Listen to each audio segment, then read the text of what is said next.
To say that the Force works in mysterious ways is to admit one's ignorance. For any mystery can be solved through the application of knowledge and unrelenting effort.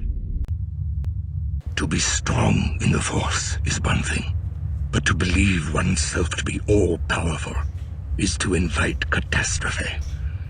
Remember that even in the ethereal realm we inhabit, the unforeseen can occur. Welcome to Monad of Creation, episode 31.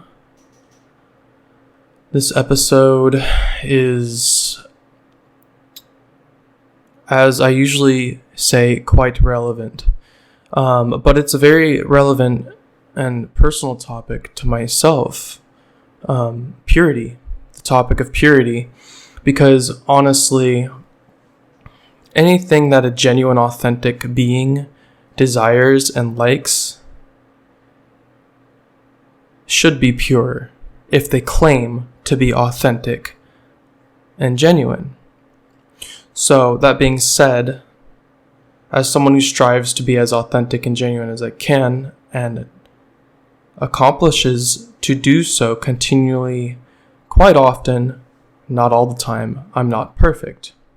I really care about purity, and the topic is often approached very lukewarm, often misled, or totally just not understood at all. And in recording this episode, I am clearing a lot of, dissonant energy that's been built up within myself over some irrelevant personal, life events that have happened, which are truly very fine. I'm okay. Everything is great. Everything is fine. I love life. I love all creation. I love being a human. I love all of this. But, when you are striving for total purity to the best that you can, anything that is not pure is, for what it's worth, irrelevant to you.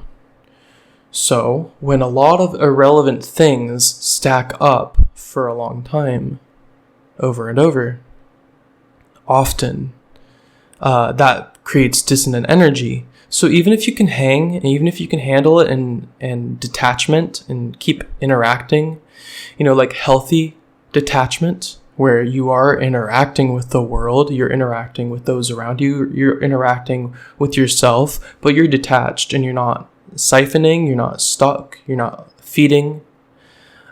When things that are, similar to those aspects I just listed build up over time, they are irrelevant to pure beings. They're totally irrelevant and bunk. So, even if you can hang and deal with it, there's some energy that stacks up over time, and sometimes you just need to talk about it. And it's about time I talk about purity. So, when I talk about purity, as I have on the show before, I've never broken it down as a whole entire episode in and of itself. I have always made it pretty clear that I'm talking about embodiments, situations, behaviors, ideas, thoughts, anything that lacks illusion and is clear and transparent. Clear and transparent. Zero ill will agenda, service to self agenda. Zero muck and grime, zero distortion, whatever you want to call it. Purity. Just totally clear, pure truth and experiential self-expression. Eternal self, authentic self, whatever you want to call it. The true you, whatever you are, and zero illusion and distortion with that which is outside of you. So that's what purity truly is when it's talked about on the Monad of Creation podcast. And in the Eternal Self, Cleansing Fire, Purification episode, I did sort of talk about this. But in a nutshell, I'm feeling a need to come back to it.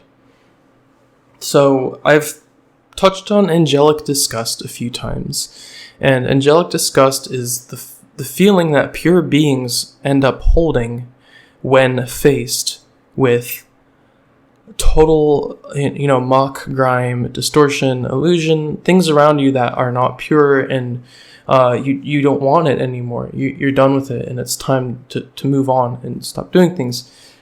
Stop partaking in things that are impure. And often, people will,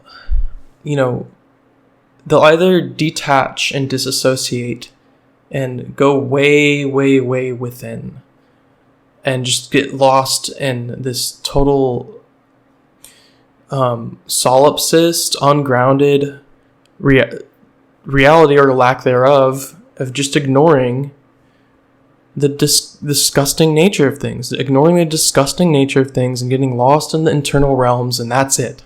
And they lose all their discernment and awareness, and they lose all their intuitive, holistic intelligence with clarity, and they just go and flow within. And that's fine if people want to do that, I don't care what people do. But this is a dynamic that happens. And the other dynamic, the other pole to this, would be people who fixate way too much on the truth. They fixate way too much on the external workings of the world around them. And they become obsessive with the illusion around them and the nonsense around them, and it destroys them, and they kill them. They honestly kill themselves. They're not alive anymore because they're just so obsessed with the disgusting nature of things around them, because it's objectively trash. It's objectively nasty. But guess what they're doing? They're betraying themselves, and they're becoming martyrs. So on one hand, the people going into the internal realms are way too solipsistic and ignoring reality. And they're just not caring practically. And they're not paying attention, and they're not focusing on true, pure solutions that are practical and actually create action in the world and within themselves. It's a holistic thing. Everything is holistic and intertwined. You can't stick to one pole or the other. So you become inactive, you stop, actually evolving within and without. And on the other hand, you also stop with all evolving within and without. The other hand is obsessing over the truth and the nasty nature of things that you observe and don't like. And the funny part is on both ends, there's a whole lot of missing the simple things in life. There's a whole lot of missing the blatant, beautiful aspects of life and reality, which is right in front of both of these polarized, dualistic individuals who are ultimately stuck.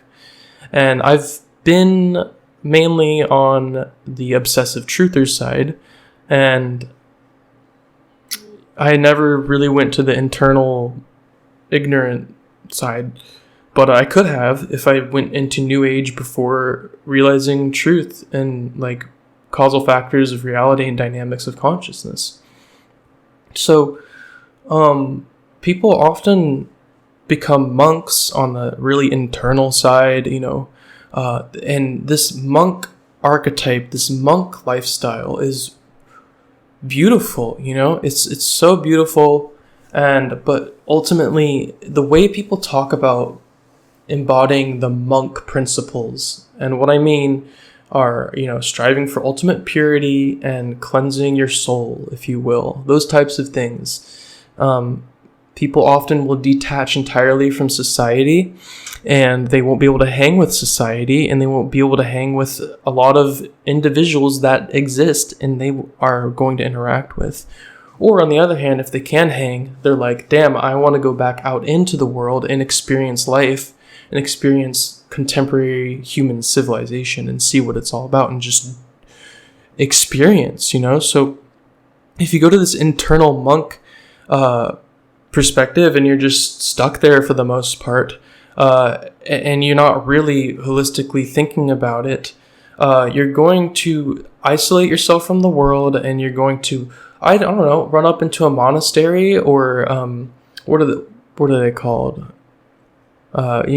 There's a lot of names for monk dwellings, or your room or a laundry room, and just do that. And sometimes this involves a lot of diligent study and awareness, and it does. isolating yourself can be healthy. And I wouldn't classify that as like an ungrounded monk perspective. You can still interact and isolate yourself for a time and work on what needs working on. And that can be very healthy.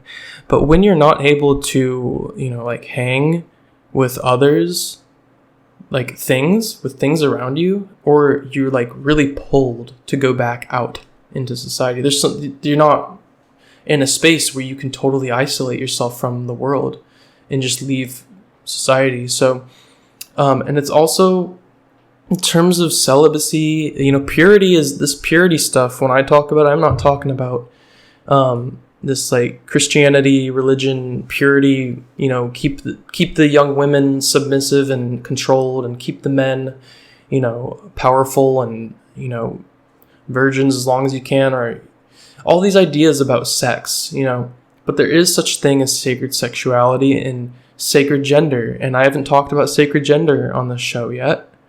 And once again, I hate to be Mr. Paradox and Polarity, but people who know about sacred sexuality and sacred gender embodiments, yes, there's sacred masculinity and sacred femininity.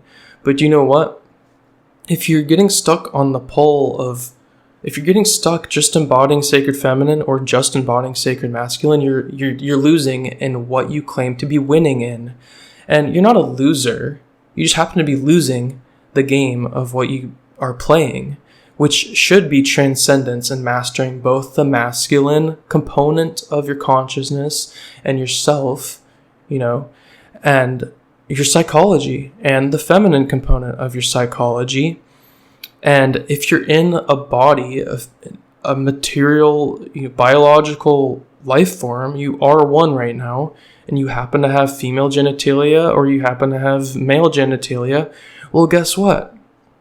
It's up to you. I don't care what people do, but people get lost and they say, "Oh, I have this, so I have this rod in between my legs, so I'm a sacred masculine warrior archetype, and I'm gonna go save the world from illusion and destruction and the fallen New World Order," and you get really obsessed with the truth and your sense of saving people. You become a martyr, and then the feminine, too obsessive on the sacred feminine side, well, you think you're some healer goddess archetype all the time. You can just heal everyone around you, and you think you're just straight up a literal angel, and you can get lost in the sauce there. So these are the two extreme poles of both sides of consciousness. So of course you can just subtly enjoy your masculinity as a man. That's awesome. You can enjoy your femininity as a woman. But yeah, and if you're not realizing you have both these aspects of, let's be honest, the masculine component is the electric component, and the feminine component is the magnetic component. So there's this magnetism and electric component within everyone. So if you are only electric, you're going to be thrown out of whack. And if you're only magnetic, you're going to be thrown out of whack. And this is where the frantic behavior steps in. So you can't just get stuck on either side. And there's mutual respect in both of the genders. It's on the external workings with sovereign unification within species and worlds. There has to be cooperation, no hierarchy based on anything, at all. There can at times be people of influence who have things to say that are important to say. But there's never a hierarchy where one individual is better, more worthy, more precious than another. No one is special. Everyone is precious.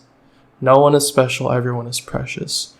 So this is not about, being a good little God obeyer, or a good little society person, or a good little taxpayer, or a good little anything, good little this or that.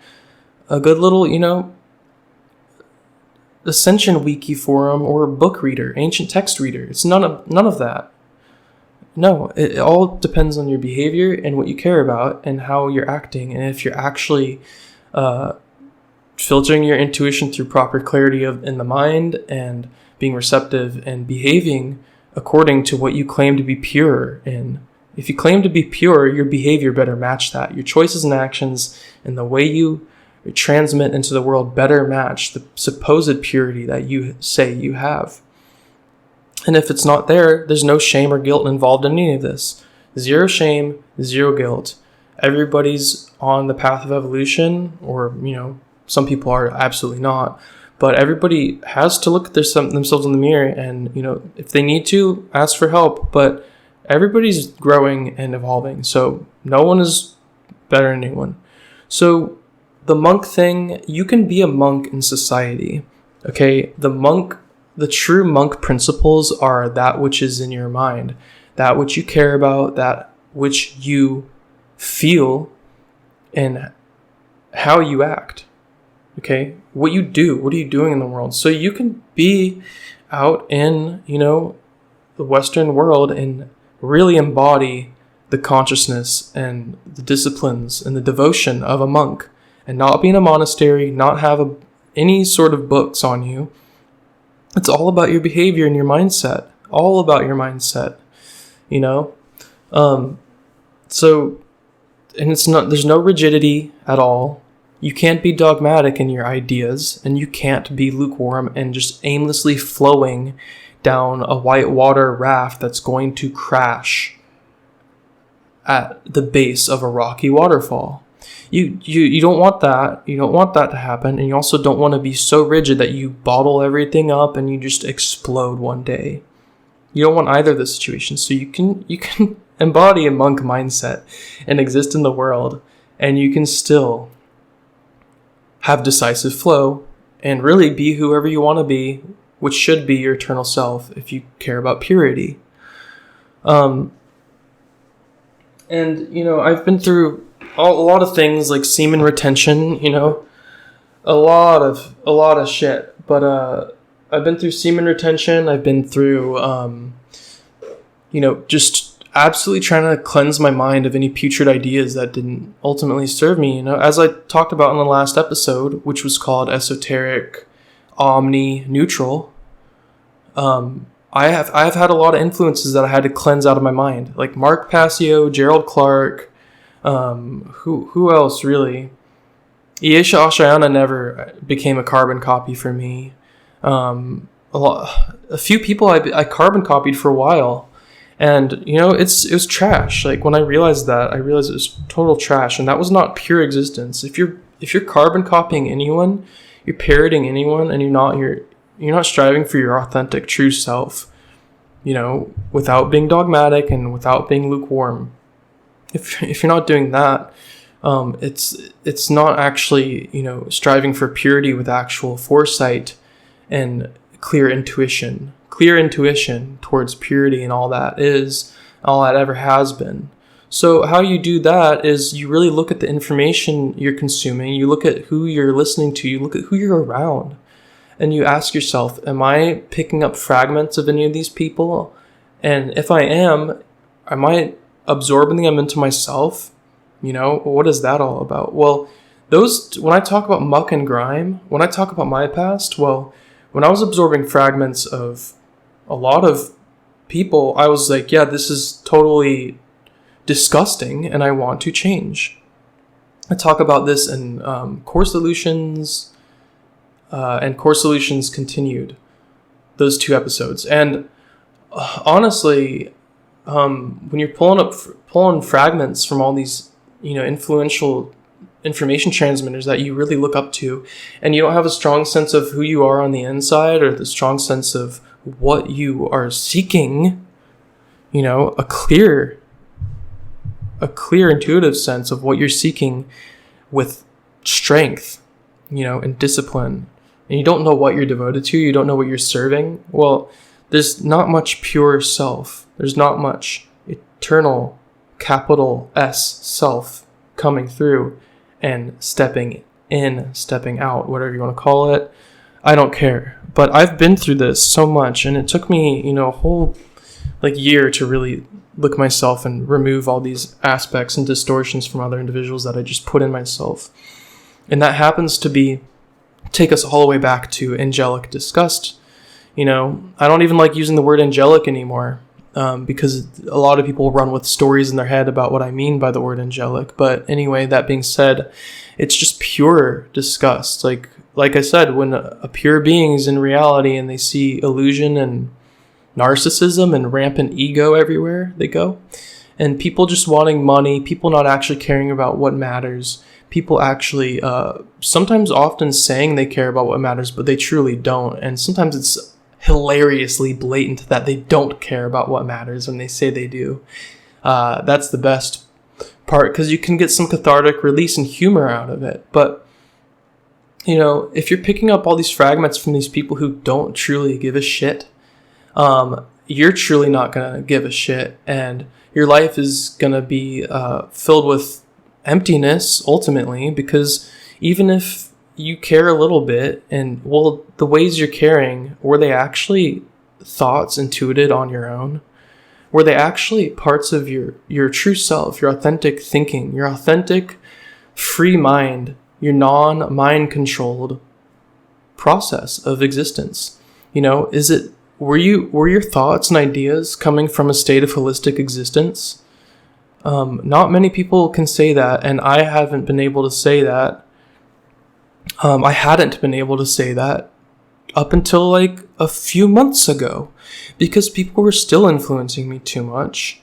And you guys can probably tell who I'm talking about at this point. A lot of, masculine energy that is just way too truth-oriented and justifies anger and complaining. Complaining is not a pure attribute of consciousness. Complaining is stagnant and facilitates decay, because complaining is obsessing over the causal factors. Complaining is obsessing over the nastiness of reality. So how could one who complains all the time actually claim to have pure intentions and pure actions and pure behavior? It just doesn't make any sense at all. It makes zero sense at all, actually. And yes, the truth is viscerally important. If there was no truth in the world, it's just rapidly declining and decreasing. But a lot of intuitive truth, a lot of intuitive knowledge and information is coming back to this planet, which will fix things over time. I'm not going to give you a guarantee. I don't know the future. I don't expect. I don't assume. I live in the present now moment. But I do know and feel. But anyone who's obsessing over just like the world bad, it becomes complaining, and it becomes frantic energy, and that truly doesn't serve any pure future potentialities, any pure future potentialities. Okay, so what does that mean? What is a pure future potentiality? Well, if there's a pure future potentiality, it's one that involves zero illusion, which is lies, and falsehood. Zero malevolence, which is honestly, ego leads to narcissism, and narcissism can lead to mental, spiritual harm and physical harm. Narcissism leads to pretty much everything that we don't like in the world and within ourselves. And, illusion, narcissism, ego, all these things. A future potentiality, a pure one, doesn't have any of those traits. So, also, a future pure potentiality doesn't have, so many traits that I could do another 2-hour segment on this. But let's just nail a few more. Fear. Any amount of fear. Because if you're afraid of anything at all, it means you can't handle that which is in front of you. It means you can't handle your situation. And that's okay. Some people can't. I'm not saying that the goal of life is to be able to handle everything and be a hard ass. I'm not one of these men out here who says be a hard ass spiritual warrior. I honestly vibe with the nihilists who don't really think about these things that often. Because the people who do care at the level I care, and they act at the level that I act at, they often become frantic. And they view the transcendental neutral perspective and continual positive evolution. They view the continual positive evolution and focusing on those solutions as not caring enough. And to me, them saying that, focusing on true solutions is not caring enough, there's something impure about that statement, because what else is there to do? You pay attention to all that is, you pay attention to all reality to the best you can. You're as aware as you can be to all the truth that is, no matter how disgusting or beautiful it is, no matter how violent or peaceful it is, you pay attention to it. But what you focus on with your consciousness, with diligence and discipline, what you focus on remains to be what? Solutions. Pure evolutionary solutions. Because if you're focusing on that which is the causal factor of the suffering and nonsense and disintegration of what you say you care about, well, if you're focusing on that, you're just complaining ultimately. Even if it's in your mind and you're not vocalizing or externalizing your expression, you're complaining in your mind. So let me ask you this. Are you looping in your mindset? Are you thinking the same thoughts over and over? Are you stuck? I've been there. It wasn't fun. And what I had to do was ultimately destroy every aspect of myself, because at the time, myself was not my true self. Myself was fragments of these people I thought were so great and above me. When we're all on the same page, we're all individuals in the same dream, this visceral, real reality that can be played like a dream if you step into it enough, and still understood and treated like something that means the world, because it does mean everything, yet it means nothing. Because the second you obsess over it meaning everything and it being the end of the world if what you care about is gone, you're going to be frantic and fearful. And then equally, if you think nothing matters and you don't care about anything at all, you're just going to go along to get along, and like the waterfall that crashes with a bunch of rocks at the bottom of the whitewater stream, you're going to crash at the bottom of the waterfall with the rocks, So fixating on nothing and fixating on the fact that nothing matters, or just acting and thinking that nothing matters, and then also just really obsessing about the truth and caring and trying to make change and all these things, like both aspects can lead people down to very, very, very toxic existence. Toxic existence, not holistic intelligence facilitating neutral perception and transcendental existence, where you can pretty much go into any situation, any mindset, and exist and love yourself and love others unconditionally. There's this huge aspect. And I think this has to go with what I want to tie into my rantings and ravings about purity. I think true pure love is unconditional love. This needs to be talked about because I haven't really explained unconditional love yet. I should do a full podcast on it. Maybe I won't. Maybe it will be a part of this only because, unconditional love is the most pure energy there is. But the thing is, people, especially in the New Age, and I don't know, a lot of ascension communities that are, for what it's worth, New Age, and I don't know, a lot of people in truth who think they know unconditional love, for what it's worth, are just religionist, dogmatic, frantic, hierarchical priest class of the truth, The unconditional love there often becomes so ungrounded that I just can't even feel like I am on the same planet as some of these ideas out there. I just can't, because unconditional love, to me, the purest form of unconditional love that exists is you love everything. You love all reality. You love unconditionally, but you do not mind everything. You don't mind everyone. Mind, okay? There's a difference between minding and caring, because care goes along with unconditional love, but minding and focusing and thinking that you're all powerful to make change in everything you care about, so that you focus and you mind and you fixate and you just obsess over, things that you care about, which often, if you're a truther or a spiritual person, you care about almost everything in existence.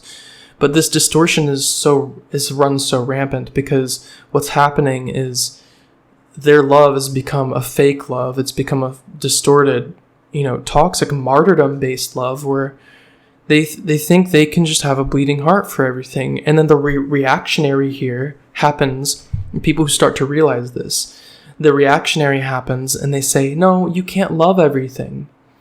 No, you can't love everything because look what it did to them. Look what it did to me in my past. I became a martyr. I became an ungrounded, mindless martyr. Okay?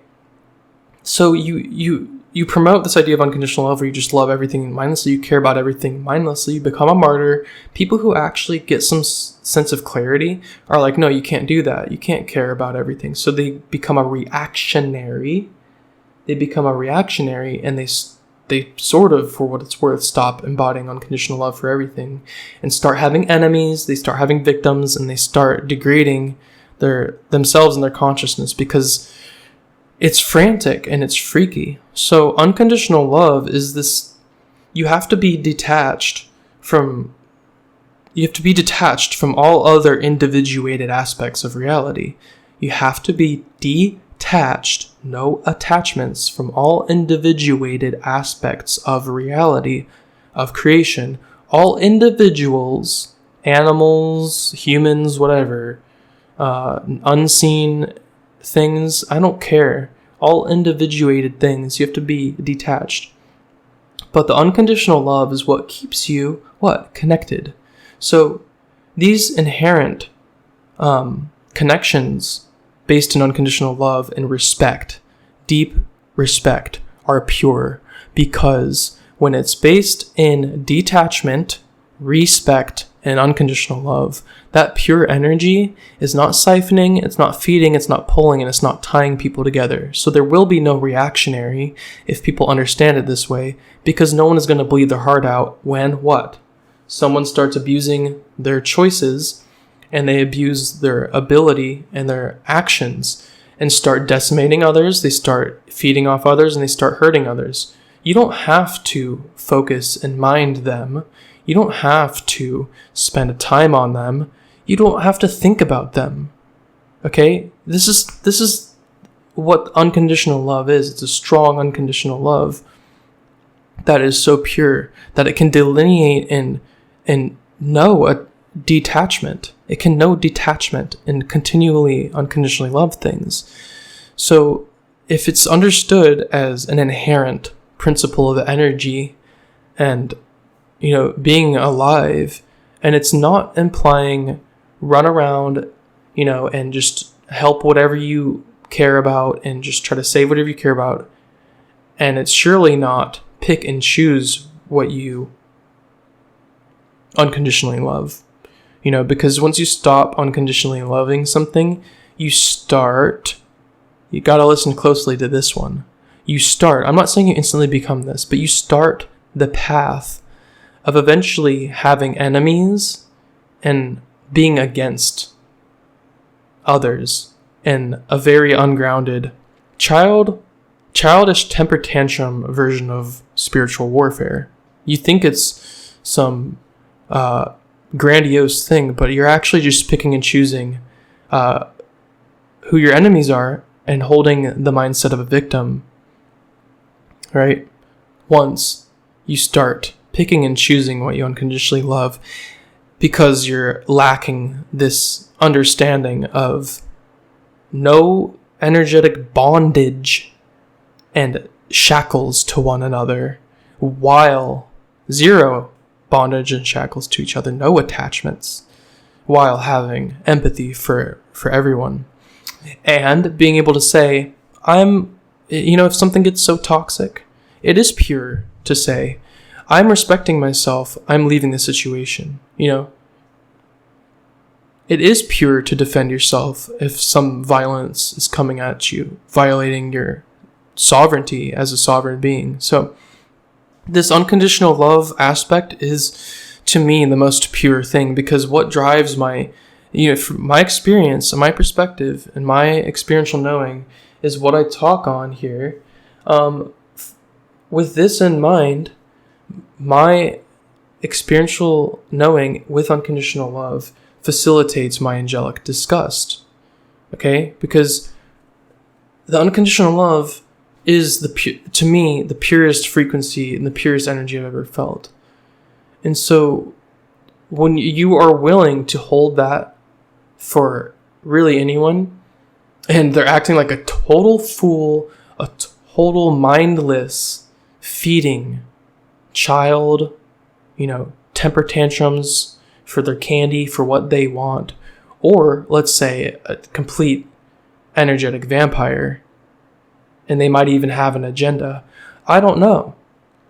When that stuff is present in reality, yeah, it gets old. It is irrelevant, because the truth and the true principles and the true, immutable laws of reality, eternal laws of reality, don't honor or, cooperate well and abundantly with these aspects of consciousness, which are sucking, vampiric, putrid to the core, temper tantrums all day long, that type of stuff. It doesn't work. It doesn't work with, the structure of reality, the true structure of reality, which I'm not here to teach. Research that on your own. Maybe I will speak on it someday, but that's the story for another day. Purity, we talked about angelic disgust, which is just pure disgust. It's not anger. It's not this ungrounded, frantic anger, mindlessness. We talked about the polarity within, magnetism and electric, the sacred feminine and the sacred masculine, getting stuck in the polarity there is ultimately, you can't be the purest vessel you can be if you're not paying attention and incorporating both of those aspects holistically to the best of your advantage. And sometimes you do have to step into either or modality as an individuated aspect of, the great nothing, the primal core substance, whatever you want to call it. So purity, the biggest thing I'd like to remind is if you're striving for a pure self-expression, a pure self-remembrance and path, just like I said, the biggest thing that I looked at myself in the mirror about was who am I emulating and who am I carbon copying, and it was a few people, and I had to stop doing that. Taking a moment to make sure there's nothing I missed, because I talked about monks. It's hard, people, this world, especially the mainstream civilization, like holding a job, holding a job in society, in quote unquote society, may I say, quote unquote civilization, it's not civilized to me whatsoever. Look what happens on a daily basis. Look what people have to do in order to survive. Look how they have to betray themselves. And look how they just eat it up and think it's normal, and then they start thinking betraying themselves is pure. What is that? What is that? So of course, pure beings, if you're listening to this and you feel like you're pure consciousness and you just can't, you're trying to make your way through this putrid, rotten world in the mainstream ideologies and machinations of culture, culture, C-U-L-T-U-R-E, culture, cult, constantly having to betray yourself. I'm not talking about loving Mother Earth. I'm not talking about, Mother Earth is sort of distorted. It's a pure, holistic, intelligent consciousness. It's a being. It's non-gender, but the feminine component makes sense for it, because the feminine component has been lost to this world in the mainstream society, which I just described. It's been turned dark and toxic and often just straight up removed. And so is the masculine. It's been turned dark and toxic. You know, the sacred components, the pure components of reality have been null and void and missing, but they're coming back. I'll tell you that. They're coming back. So just as I talked about being a frantic truther in the past, I don't want people to walk away thinking I'm saying things are bad.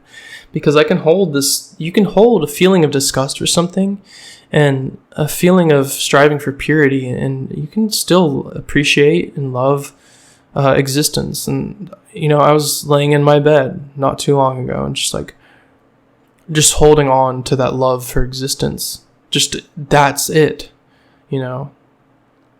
If there's anything that keeps me going, it's just straight up the love for existence, and that's it. You know, people want to have their little pleasures and fun times. Sure, have fun with that. If you need that, sure, enjoy that. But a certain level of awareness and intuition going through clarity in your mind and receptivity and receiving, you know, ineffable, unutterable gnosis and knowledge.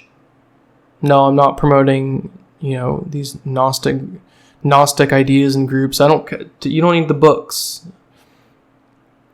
Sorry for the tangent and the split off here, but if you need a book so badly in your path, and you need a set of beliefs and doctrines and ideas and truths, maybe even, to exist, that's a problem. That's a crutch. That's a savior. Maybe listen to the episode on salvation. You know, like I say all the time, I should be able to just, you know, I can actually, and it's hard to get there, but you should be able to ditch every book you own that helps you, every source of information you own that helps you, every teaching you own or know about that helps you. You should be able to ditch it and hang and exist on your own. Hang out, okay? You know, that's what I'm saying. Like, be able to exist with holistic existence in reality on your own without the allegorical films, without the profound spiritual books, without the truth written somewhere, typed up somewhere, podcasted somewhere. You shouldn't need my podcast. You shouldn't need any book. You shouldn't need any form of media or entertainment or, you know, documentary, whatever it is. I don't care. And if you do, cherish it. And then ask yourself, is this a need or is it a supplemental assistance? Is it a supplemental assistance that's outside of me helping me remember, right? Because often along the path, these supplemental things, they really, really help us. And that can be a pure experience if you discern properly what it is you're putting within yourself, you know? And what I mean when you put it within yourself, put within your mind with thinking and observing and studying with diligence and discipline. So make sure what you're disciplined in is pure. But at the same time, when I say you shouldn't need these things, you should be able to ditch everything, every source of information you look at. I'm talking about being able to keep going, being able to keep existing, okay? Yes, I'm talking about maybe even the bare minimum. Maybe not even promoting evolution at this point. But you should be able to at least be confident in yourself. No, not confident in yourself. You should be able to know yourself. Confidence, you know, is, for what it's worth, a fool's game. You know what you know, and you don't know what you don't know. And what humanity doesn't know is a lot. And what we do know is a good bit too. And what individuals know varies between person to person, being to being. And how pure what they know and are saying and feeling, what they're intuiting. I'm not gonna tell you how pure someone's this, that, or the other thing they're saying is. You can discern that for yourself. Because it's a beautiful experience to actually step into the detective modality, the detective mindset, where you're observing from neutral perception and constantly investigating on that which is around you, all that is around you and within yourself, and striving for the purest potentiality, as we talked about earlier in this episode. And the purest potentiality is aligned with your eternal potentiality and your path. So the episode on discipline, discipline has to do with this one real well. Discipline and this episode go together super well. And